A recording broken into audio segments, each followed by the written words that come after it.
लोग ग्रेजुएशन कर लेते हैं, बड़ी से बड़ी पढ़ाई कर लेते हैं, उन्हें नहीं पता होता कि आखिर ये अंकी बिंदी आवाज किसकी कर रही है। फालतू में तुम्हें कोई भी चीज अच्छे से समझाने का मतलब है अपना दिमाग खराब करना। क्यों? अब क्यों इतनी जल्दी शांत हो गए?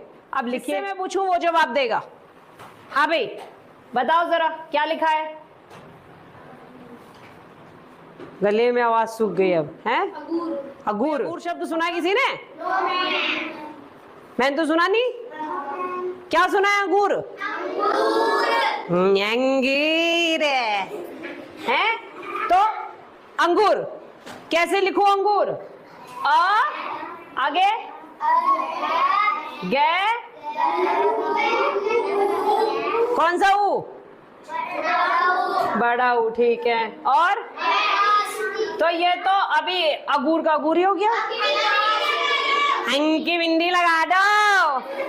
अंकी बिंदी लगा दी। पर बाल को ये बताओ मुझे, तुम लोग ये अंकी बिंदी है क्या? क्या है? चमनप्रास?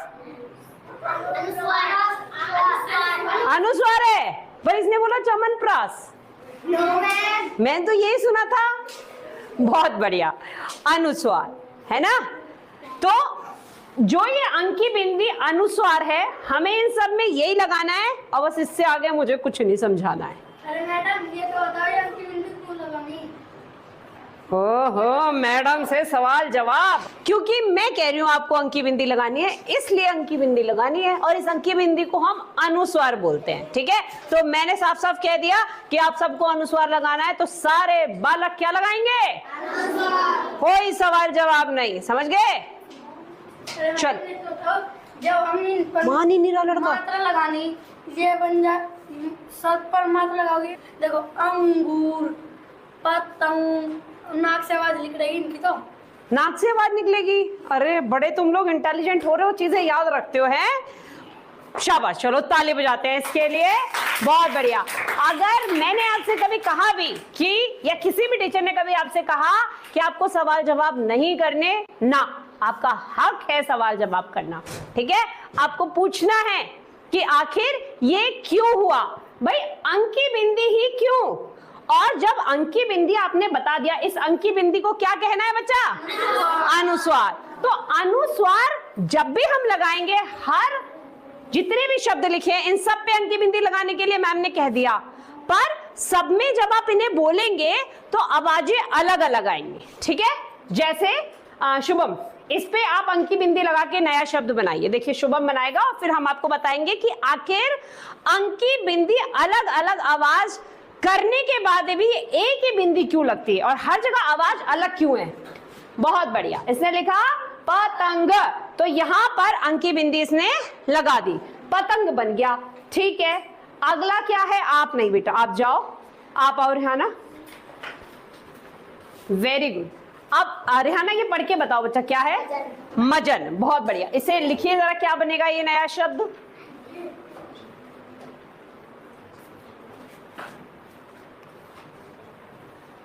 वेरी गुड, शाबाश। क्या बन गया ये? मंजन। मंजन बन गया। अब कौन आएगा? आ जाओ, समरजीत आएगा।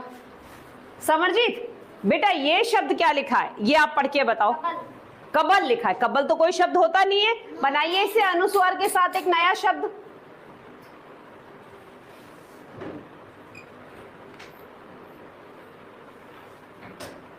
बहुत बढ़िया। ठीक है, तो ये है आपका अंत। क्या है? अंत। ये सारे शब्द बने। अब बेटा ये जितने जो आपने शब्द बनाए सब पर क्या लगी है? अंकी बिंदी। क्या लगी है?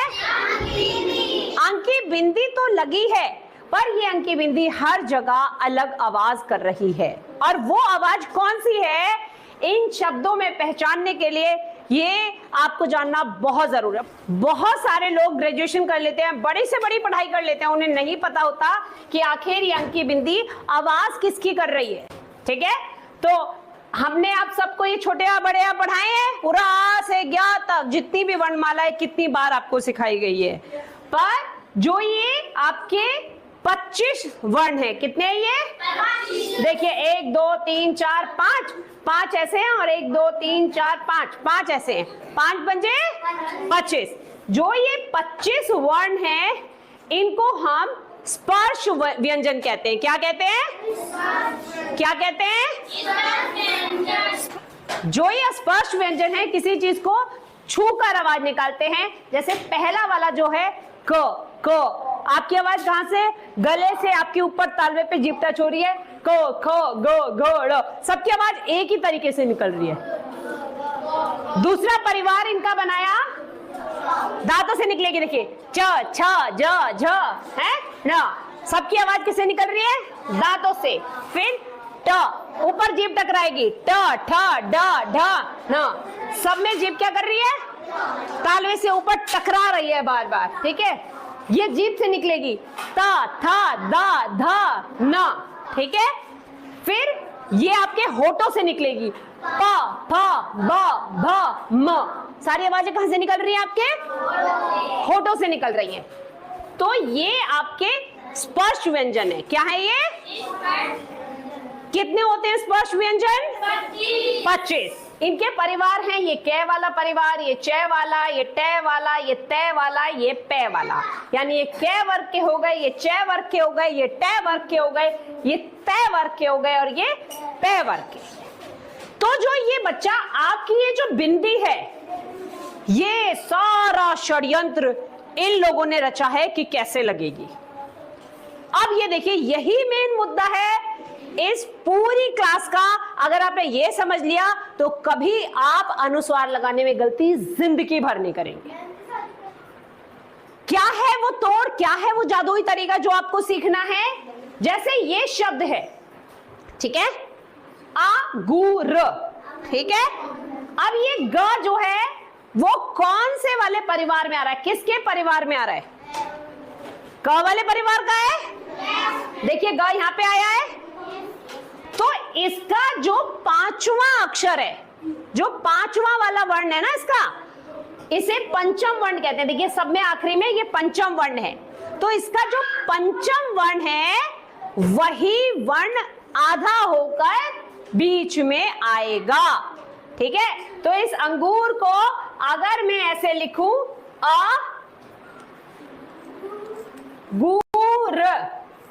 तो ये एकदम सही है। क्या है?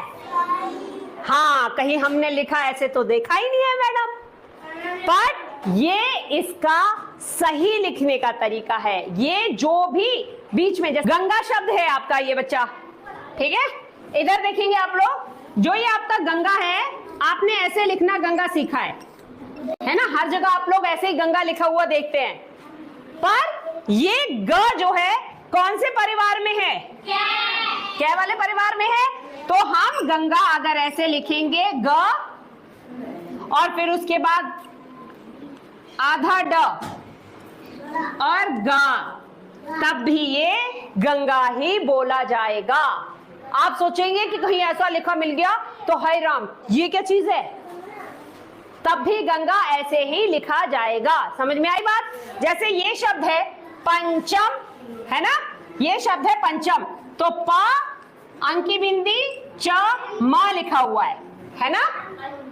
अब इसको हम कैसे, ये बिंदी को च कौन से परिवार में आ रहा है? च वाले, है ना। ये च जो है किसमें है? इसमें। और इसका पंचम वर्ण क्या है? अणा। क्या है? अणा। तो हम क्या कर देंगे इसको? प और अणा आधा अणा, ठीक है, और च और म, यानी ये भी एकदम सही तरीका है इसको लिखने का। ठीक है, ये भी एकदम सही तरीका है। गंगा को हम ऐसे भी लिख सकते हैं। ठीक, अब ये अंत शब्द है, जैसे अंत, ठीक, अंत, तो अंत को हम कैसे लिख सकते हैं? त किसमें आ रहा है? इसमें, इसमें न आना है, तो हम अंत को अ आधा न और त ऐसे भी लिख सकते हैं। समझ में आई? तो जो अनुस्वर है, जो ये बिंदी है, ये बिंदी कैसे लगती है, जो शुभम ने सवाल पूछा था उसका जवाब मिला आपको? yes, मिला? yes, समझ में आया? yes, पक्का? yes, ठीक है, तो अब ये आएगा, कौन आएगा बताओ? तुमसे ही पूछती हूँ, इतने सारे हाथ। ठीक है, रेहाना आएगी। रेहाना आ जाओ बेटा। ये शब्द क्या है? घटा। क्या है? घटा। अब रेहाना आ जाओ, आगे आ जाओ। अब आप मुझे बता दो ये ट कौन से परिवार में आ रहा है? ट के परिवार में। बहुत बढ़िया। और इसका पंचम वर्ण कौन सा है? अणा। शाबाश, ताली बजाओ इसके लिए। तो यानी इनके बीच में आधा क्या आएगा? अणा आएगा। चलिए लिख।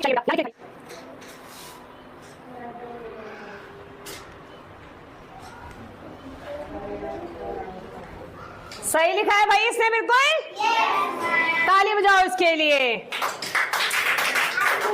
घ और ये जो ट है, ट किस परिवार में आ रहा है? अणा। आधा अणा और टा, घंटा। अब इसमें अलग से बिंदी लगाने की जरूरत नहीं है। तो ये क्या है? अनुस्वार। क्या है? अनुस्वार।